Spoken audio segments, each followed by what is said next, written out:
मम ज्ञानतिमिरन्धस्य ज्ञानाञ्जनशलाकया चक्षुरुन्मीलितं येन तस्मै श्रीगुरुवे नमः। हे कृष्ण करुणा सिन्धु दीनबन्धु जगत्पते गोपेश गोपिका कांत राधा कांत नमोस्तुते।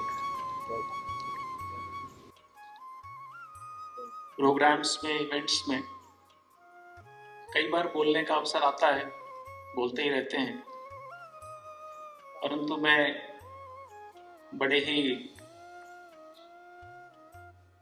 मन से कहना चाहता हूं कि पहली बार स्टेज पर खड़ा होकर शायद मैं भावुक हूं।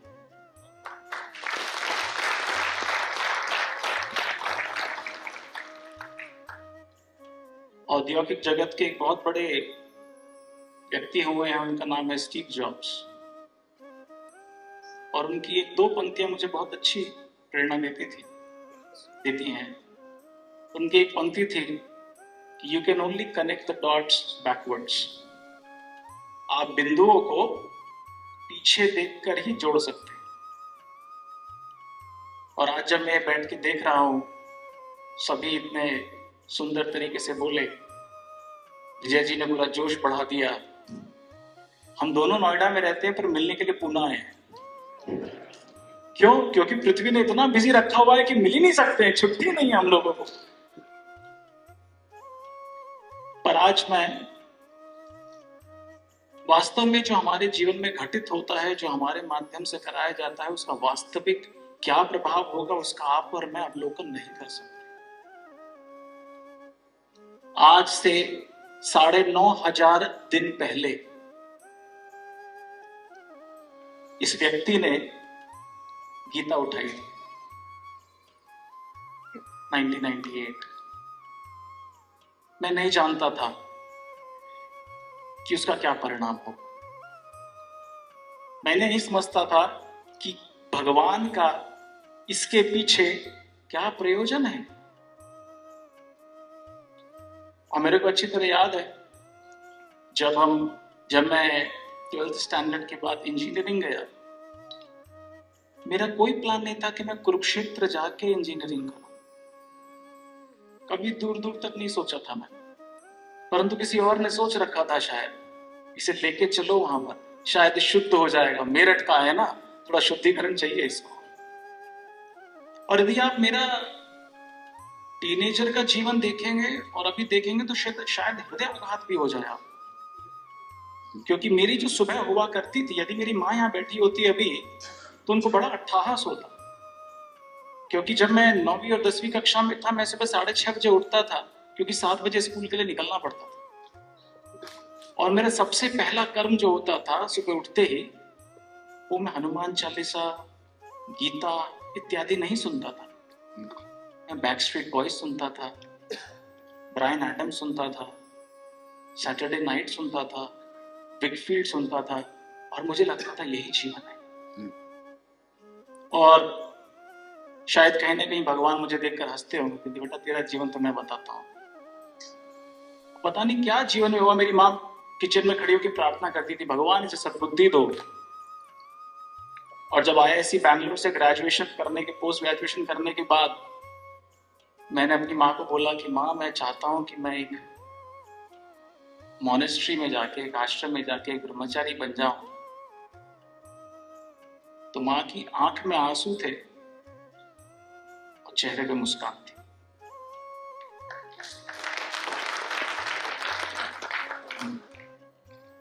मैं वैसे इंडियन रेलवेज ज्वाइन करने वाला था, क्षमा कीजिए सब बता रहा हूं, पर मैं यहाँ पे भगवान का एक महिमा आपके सामने प्रस्तुत कर रहा हूं। मेरे पिताजी ने मुझे बोला कि बेटा देखो,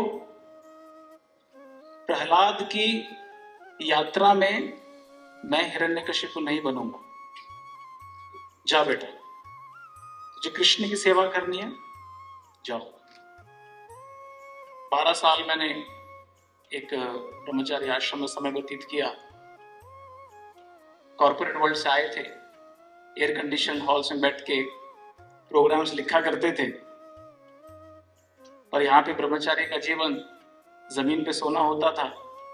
और हर दोपहर को बैकपैक लेके, गीता भर के, हम बॉम्बे की लोकल ट्रेन में 3 घंटा जाया करते थे। एक एक को गीता देने के लिए कि आप ये गीता पढ़िए, आपका जीवन सुधरे।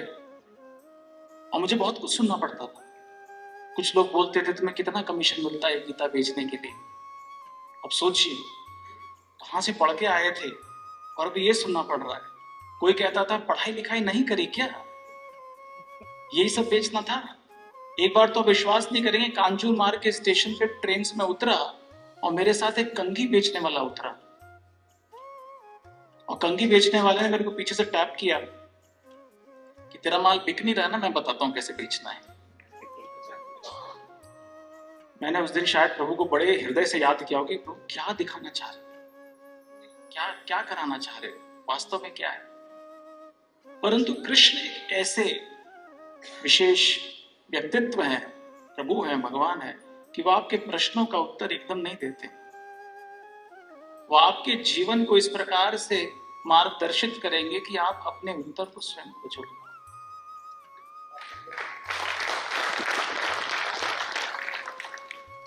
तो जब 2020 में मैं मॉनेस्ट्री से बाहर आया, आश्रम में बाहर आया, मैं चाहता था कि जो मैंने सीखा उसको मैं कॉर्पोरेट वर्ल्ड में लेके जाऊं। और अचानक से मुझे एक दिन महेश जी का फोन आता है और इसके पीछे सूत्रधार, आई थिंक रिलेशन में बोला वो चीज, उसका श्रेय मैं भी बैठा बैठा उन्हीं से मैसेज कर रहा था।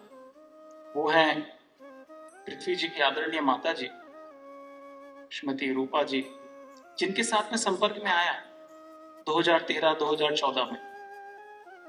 नहीं मालूम था कि भगवान किस प्रकार का आयोजन करने वाले।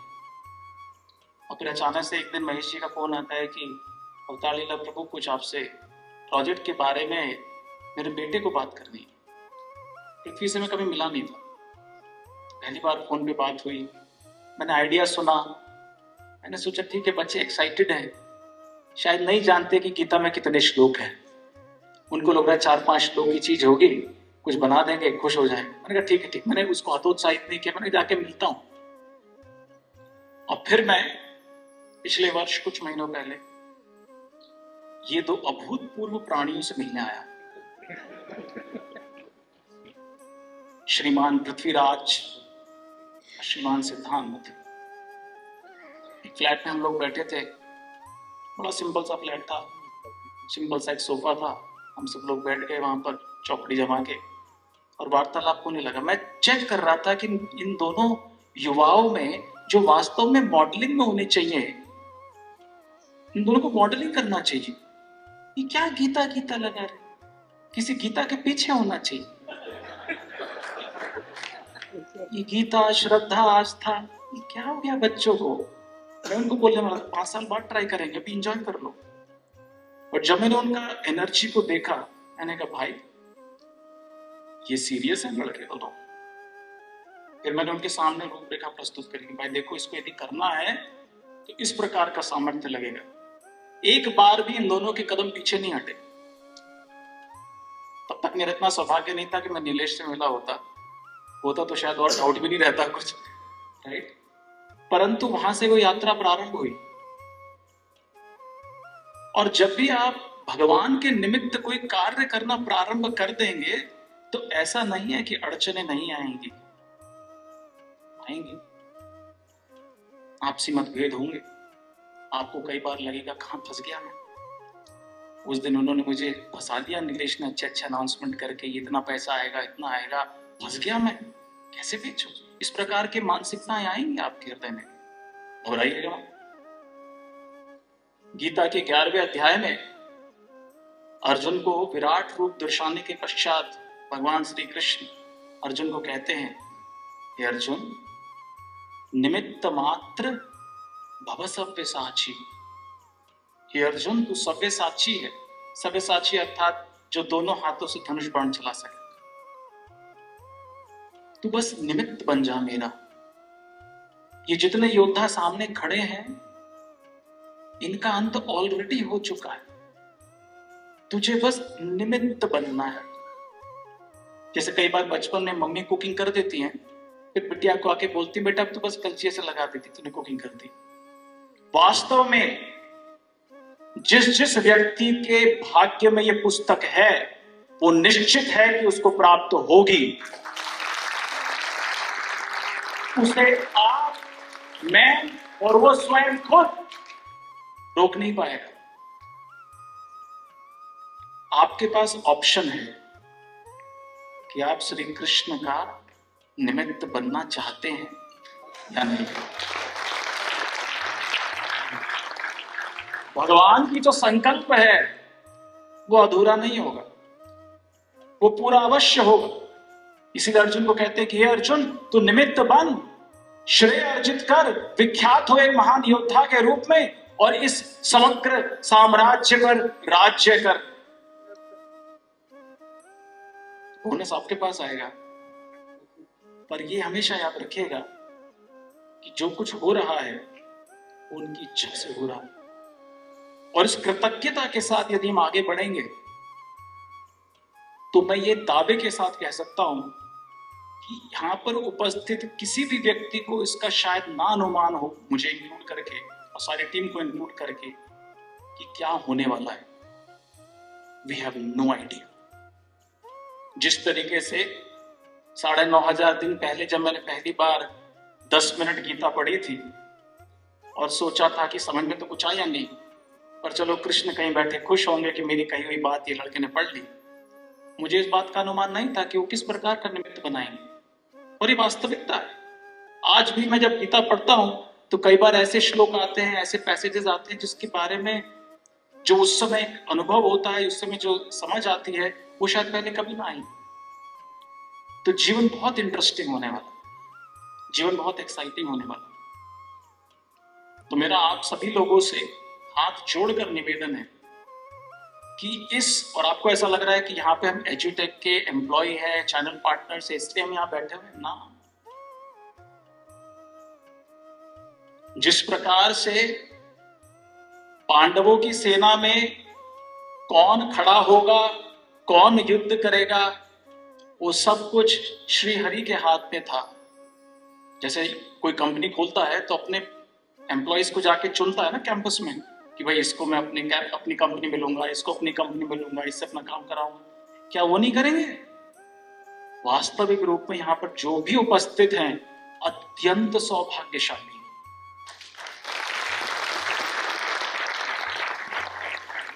पूजनीय है, क्योंकि आपका सिलेक्शन हो गया है। सिलेक्शन किसने किया है? Krishna and company. नीलेश तो बस इंस्ट्रूमेंट है, उसके माध्यम से करा रहे हैं वो, और कर वो ही रहे।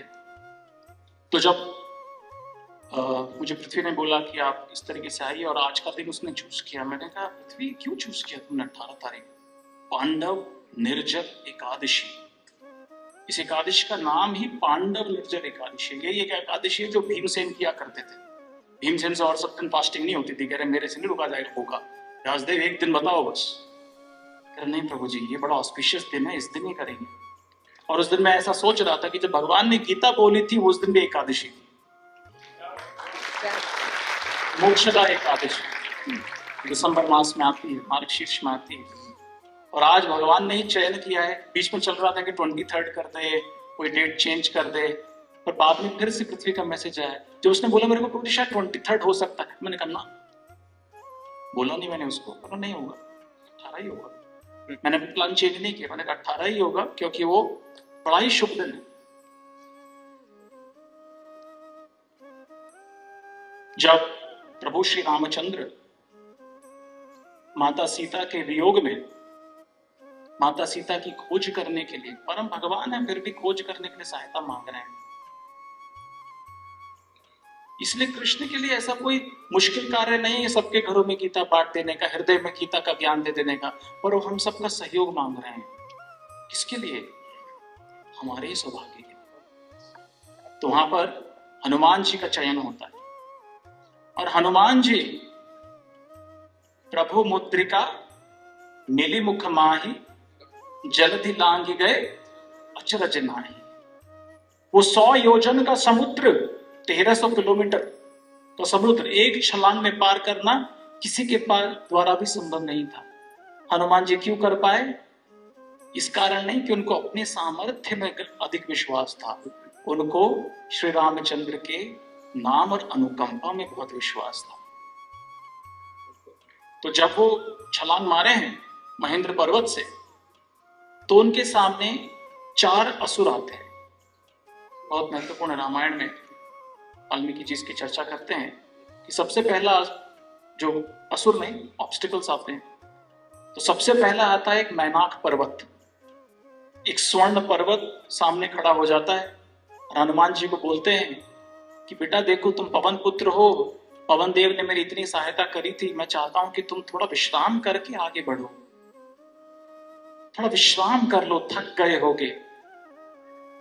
हनुमान जी ने उत्तर दिया कि आपका बहुत बहुत धन्यवाद, परंतु मेरा कार्य बहुत महत्वपूर्ण है, मुझे सीता माता तक यह संदेश पहुंचाना है। हम सब लोग भी यही कर रहे हैं ना, इस पुस्तक के माध्यम से श्री कृष्ण के संदेश को उन सब जीवों तक पहुंचा रहे हैं जो इस लंका रूपी शरीर में बद्ध हैं, जहां काम क्रोध लोभ मोह मद मात्सर्य रूपी असुरों से प्रताड़ित हैं। अर्वाचीन समाज में सबसे बड़ी जो समस्या है विश्व में, वो गरीबी, भुखमरी इत्यादि नहीं है, वो है मानसिक तनाव, मेंटल एंजाइटी। प्रत्येक वर्ष इस संसार में, इस जगत में 10 लाख लोग सिर्फ आत्महत्या के माध्यम से अपने प्राण दे देते हैं। 10 लाख लोग, अर्थात हर 40 सेकंड में एक व्यक्ति मानसिक रोग। और गीता क्या है? जैसे आप कभी एयरपोर्ट पे जाएं या कहीं पर जाएं और आप किसी पुस्तक को देखें, जब भी मेरे पास समय होता है पुस्तकों को देखता हूं, तो पुस्तक को कैसे जांचा जाए 5 मिनट के अंदर कि इसके अंदर क्या है। आप उसका पहला पृष्ठ पढ़िए और आखिरी पृष्ठ पढ़िए, जो चीज रिपीटेड होगी वो उसका मेन मैसेज होगा। तो गीता क्या है? शुरुआत कैसे होती है? जब भगवान अर्जुन को गीता का उपदेश सुनाना प्रारंभ करते हैं, दूसरे अध्याय के 12वें श्लोक में, 11वें श्लोक में क्या बोल रहे हैं? अशोचयानन्वशोचस्त्वं प्रज्ञावादांश भाषसे गतासु न गतासुंश्च नानुशोचन्ति पंडितः। हे अर्जुन, तुम्हें ज्ञानी की तरह बात कर रहे हो परंतु हो मूर्ख, अव्वल नंबर के। शोक मत करो, 2.11 में बोलते। गीता को फास्ट फॉरवर्ड कीजिए, 18.66 पे पहुंच जाइए। सर्वधर्मान परित्यज्य मामेकं शरणं व्रज अहं त्वां सर्व पापेभ्यो मोक्षयिष्यामि मा शुचः। हे अर्जुन, सब प्रकार के धर्म इत्यादि जो भी तुम्हारी समझ है सबका त्याग करो, मेरी शरण लो। जैसा मैं बता रहा हूं उस ज्ञान को विश्लेषण करके उसके मार्ग पर चलो और किसी प्रकार का शोक नहीं करो। तो वास्तविक रूप में जिसने गीता का अध्ययन किया है उसके जीवन में क्या होगा? शोक नहीं होगा। गीता कोई सिर्फ एक धर्म ग्रंथ नहीं है, गीता जीवन को जीने की एक शैली है। वो पहले मेरे पे प्रभाव डालेगी, जैसे दिख भी रहा है, सभी लोगों के हृदय अलग अलग रूप से वो छू रही है, उसी प्रकार हम सबको भी प्रभाव डालेगी। जब आप गंगा में प्रवेश करते हैं तो भीगते जरूर हैं, अग्नि में हाथ डालते हैं तो जलते जरूर हैं, और गीता को अपने जीवन में उतारेंगे तो चेतना का उत्थान अवश्यंभावी होगा, उसको आप रोक नहीं पाएंगे। तो हनुमान जी के सामने मैनाक पर्वत आता है और मैनाक पर्वत को वो छू कर निकल जाते हैं कि क्षमा कीजिए प्रभु, मैं अभी आपके ऊपर विश्राम नहीं कर सकता क्योंकि मुझे माता सीता के पास संदेश देकर पहुंचना है। उसी प्रकार नीलेश ने आपको टारगेट दे दिया है, 1 वर्ष के अंदर अंदर कितनी गीता लोगों के घर में पहुंचनी चाहिए? जब तक वो नहीं लक्ष्य प्राप्त होगा तब तक नहीं रुकना, छोड़ेंगे नहीं। नो नेटफ्लिक्स, मजाक कर रहा हूं, सब लोग बहुत सीरियस हो गए, अरे प्रभु जी ऐसा मत करो। रुकना नहीं है, 1 किताब कर दी, 2 कर दी, 10 कर दी, 15 कर दी, रुकना नहीं है। हम सबका लक्ष्य इंडिविजुअल नहीं है, हम सबका लक्ष्य एक ही है, 1 लाख। इंडिविजुअल पे मत जाइएगा, भाई मैंने तो अपना 30-40 कर दिया, अब तू देख ले। नहीं, जैसे आर्मी में होता है ना, 6 लोग एक साथ भागते हैं, और अगर जो आखिरी वाला टाइम पे नहीं पहुंचा तो 6 के 6 को दोबारा भागना पड़ता है, ठीक है ना। तो ये लक्ष्य हमारा क्या है अगले 1 वर्ष के लिए? एनर्जी से नहीं आई 100,000।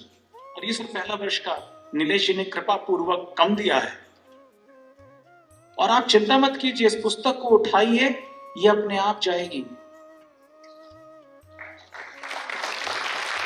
ये अपने आप जाएगी। मैं बता रहा हूं, आज से 1 वर्ष बाद यदि ये कॉन्फ्रेंस दोबारा होती हो तो आप सबके पास ऐसी ऐसी कहानियां होंगी बताने के लिए कि सबके रोंगटे खड़े हो जाएंगे। आप स्वयं इस बात से अभिभूत हो जाएंगे कि ये हो क्या रहा है, चल क्या रहा है। तो अपने आप को खाली, जैसे कई बार ऐसा कहा जाता है कि सब लोग कृष्ण को मानते हैं पर कृष्ण की नहीं मानते। कृष्ण को सब मानते हैं, तो कृष्ण की मानने वाले बड़े कम हैं। हमें कृष्ण की मानने वाला बनना है और उनके जादू से, उनकी कृपा से उसको अनुभव करना है, खाली टारगेट नहीं। और मैं बता रहा हूं, जब 1 लाख अचीव हो जाएगा ना, तो आपके हृदय में हर्ष के साथ आंसू होंगे कि प्रभु आपने मुझे निमित्त बनाया, बहुत बड़ी कृपा आपकी। दूसरा, जब आगे हनुमान जी चलते हैं तो सुरसा, नागों की माता, अपना मुख बड़ा करके खड़ी हो जाती है कि बेटा, ब्रह्मा जी का वरदान है कि इस समुद्र को लांघने वाले को मेरे मुख में प्रवेश करना होगा। कहते माता क्षमा कीजिए, मुझे सीता माता तक ये संदेश लेकर पहुंचना है, मैं नहीं कर पाऊंगा। कह नहीं बेटा, कंडीशन है, पूरा करना पड़ेगा। तो सुरसा अपना मुख बड़ा कर लेती है 1 योजन, तो हनुमान जी अपने आप को 2 योजन कर लेते। सुरसा 10 योजन तो 100 योजन, 1 योजन 13 किलोमीटर का होता है। और जब सुरसा का मुख 100 योजन हो जाता है तो हनुमान जी अपने आप को एक अंगूठे के समान करके उसके मुख में प्रवेश करके बाहर आ जाते हैं। कह रहे मैया हो गया। कह रहे सुरसा बोलती बेटा तू तो बड़ा चतुर है, इतना तो मैंने नहीं सोचा था कि इतना चतुर होगा, इसलिए मैं तुझे आशीर्वाद देती हूं कि तू जिस उद्देश्य के लिए निकला है अवश्यम भावी पूर्ण होगा। इसी प्रकार ईगो क्लैशेस हो सकते हैं, कंपटीशन हो सकता है, इन सब से परे जाके हमें सिर्फ ध्यान केंद्रित करना है कि कोई कहीं बैठा हुआ है इस जगत में, शोक में डूबा हुआ है, जिसके हाथ में यदि पुस्तक नहीं पहुंची तो पता नहीं उसके जीवन का क्या होगा। जिस दिन आप दूसरों का सोचना प्रारंभ कर देंगे, अपने व्यक्तिगत समस्याएं, व्यक्तिगत उद्देश्य सब क्षणभंगुर हो जाए। आगे हनुमान जी चलते हैं तो अचानक उड़ रहे हैं और उड़ना उनका बंद हो जाता है, रुक जाते हैं। नीचे देखते हैं कि एक सिमिका नाम की राक्षसी ने उनकी परछाई को पकड़ लिया है, मूव नहीं करने दे रहे, आगे बढ़ने नहीं दे रहे। उसी प्रकार हमारा मन भी हमें कहीं ना कहीं हतोत्साहित करने का प्रयास कर सकता है। वो परछाई क्या है? वो परछाई है हमारा अतीत। जैसे विजय जी बोल रहे थे अपने वक्तव्य में कि हर एक के मन में कोई गिल्ट होती है। हो सकता है आपका मन बोले अरे भला गीता पाठ रहा है, खुद के जीवन में तूने क्या किया है, 100 चूहे खा के बिल्ली ब्रज को चली है, सारे गड़बड़ किया है, सब प्रकार की गड़बड़ किया, आप गीता पाठ रहा है, तेरे को शर्म नहीं आती? मन बोलेगा आपको। आपको अतीत में नहीं देखना है। परछाई सिर्फ तब दिखती है जब सूर्य से आप मुख मोड़ लें।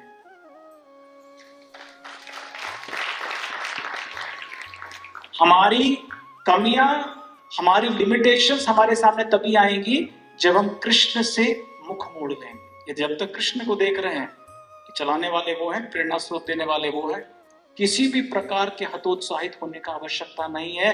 अतीत अतीत है, हम वर्तमान में हैं और भविष्य बनाने के लिए अग्रसर हैं। और जब हनुमान जी वायुपुत्र जब लंका में प्रवेश करते हैं तो लंकिनी सामने आती हैं और हनुमान जी को रोकती हैं कि तुम्हें मैं आगे नहीं बढ़ने दूंगी, और उनको हनुमान जी को मुक्का मारती हैं। तो हनुमान जी को जब मुक्का मारते हैं तो हनुमान जी को क्रोध आता है तो एक तमाचा मारते हैं, हनुमान जी का तमाचा, समझ रहे हैं? तो लंकिनी दूर जाके गिरती है और गिरने के बाद आके जाके हाथ जोड़कर बोलती है कि आपका स्वागत। कह रहे वाह, चपाट पड़ने के बाद स्वागत। कह रहे नहीं, मुझे ब्रह्मा जी ने बोला था कि जिस दिन एक वानर तुम्हें आकर एक चाटा मारेगा, उस दिन लंका का अंत प्रारंभ हो जाएगा। जब वो आए सादर घुसने देना, अन्यथा तुम्हारा भी विध्वंस हो जाएगा। उसी प्रकार इस गीता को बांटने में चाटे नहीं मारने हैं, वो नहीं बोल रहा हूं क्योंकि आप लोग चाटे मारो, जो मना करे उसे चाटा मारो, नहीं। बहुत सारी समस्याएं आएंगी, उलझने आएंगी, ऑब्स्टिकल्स आएंगे, लोग मना करेंगे, अरे क्या है वो क्या है। अडिग रहने का। क्यों? जैसे मैंने कहा, किसके पास ये पुस्तक पहुंचनी है वो ऑलरेडी निश्चित है। हमें निमित्त बनना है और निमित्त बन के भगवान श्री हरि के कार्य में संलग्न होना है। जटायु राम के लिए मरे रावण के हाथ से, और मारीच राम के द्वारा मरे परंतु रावण के लिए हाथ खड़े हो गए। किसका जीवन श्रेयस्कर है, जटायु या मारीच? इसी प्रकार हमें भी अपने जीवन का, अपने सामर्थ्य का सदुपयोग करने का एक बहुत सुनहरा अवसर मिल रहा है। और मुझे नहीं पता इन 3 अभूतपूर्व प्राणियों के, पृथ्वी, नीलेश और सिद्धांत के दिमाग में क्या खिचड़ी पक रही है। कभी कभी तो मुझे भय होता है कि आगे क्या आइडिया आने वाला है इनको, क्योंकि ये सब स्क्रिप्ट लिखना इत्यादि, ये वास्तविक रूप में, मैं कुछ अपना वो गुणगान नहीं कर रहा हूं, पर बहुत क्लिष्ट सा काम है। हर एक चीज को यूनिक ढंग से सोच पाना, ये जो हो रहा है और जब तक हुआ है उसके लिए मेरा कोई श्रेय नहीं है। ये प्रभु श्री हरि की कृपा से ही कोई विचार आए, पेन रख दिया, लिख दिया। और मेरी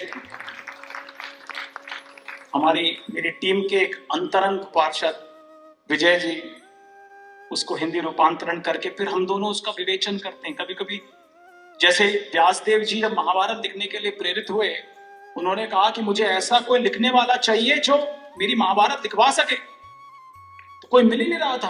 तो गणेश जी आए, गणेश जी का मैं लिखवा दूं। कह रहे कंडीशन पर एक है कि आप रुकेंगे नहीं, आप रुके और मैं गया। बताओ ऐसा एम्प्लॉय कहीं मिलेगा क्या कि मैं रुका तो मैं गया। और व्यासदेव जी ने दूसरी कंडीशन लगाई कि ठीक है बेटा तुम लिखो, पर बिना समझे मत लिखना।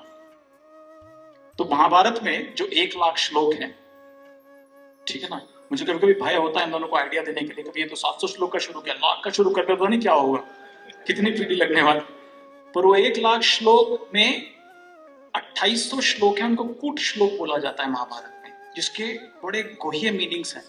तो जब भी क्या बोलते हैं, व्यासदेव जी को थोड़ा टाइम चाहिए होता था कि आगे के कुछ 1000 श्लोक कंपोज कर लूं, तो एक कूट श्लोक मार देते थे और गणेश जी रुक जाते थे, क्या मतलब है इसका क्या मतलब है। तो उसी प्रकार जब मुझे थोड़ा समय चाहिए होता है,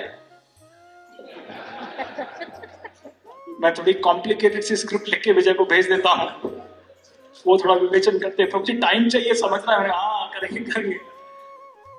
परंतु वास्तविक रूप में ये किसी स्किल की वजह से, किसी के एक्सपोजर की वजह से मैं नहीं मानता कि उसकी वजह से हो रहा है। भगवान श्री कृष्ण की इच्छा, कृपा, उनका अनुग्रह है कि मुझ जैसे धूर्त को भी इतने सौभाग्यशाली कार्य में लगाया। और जब मैं पृथ्वी और सिद्धांत को मिला था तो मैंने इनका नामकरण किया था, मैंने कहा तुम नकुल सहदेव हो, जो वास्तव में अपने बड़े भैया अर्जुन के वचनों को, उस वार्तालाप को विश्व विख्यात करना चाहते हो।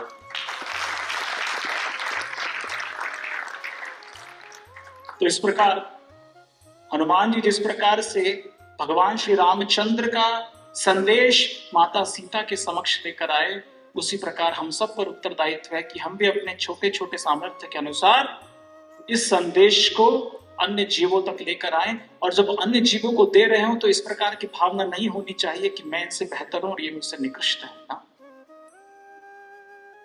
नहीं, वो सभी भगवान श्री हरि के जीव है, उन्हीं के अंश हैं। भावना यही होनी चाहिए कि भगवान का अनुग्रह है कि मैं निमित्त बन रहा हूं और इस प्रकार इसको गीता दे रहा हूं। मैं शायद 10 बांटूंगा, जिसको दे रहा हूं वो 1000 करने वाला है। सबके मन में यही प्रार्थना होनी चाहिए कि मैं 1000 गीता बांटूं और जब लिस्ट अनाउंस हो तो मेरा नाम लास्ट में होना चाहिए, क्योंकि यहां मुझे श्रेष्ठ नहीं बनना है, मुझे ना अपनी श्रेष्ठता सिद्ध करनी है, मुझे अपने भगवान श्री हरि के लिए निमित्त बनना है, बस। आप सभी का बहुत बहुत धन्यवाद।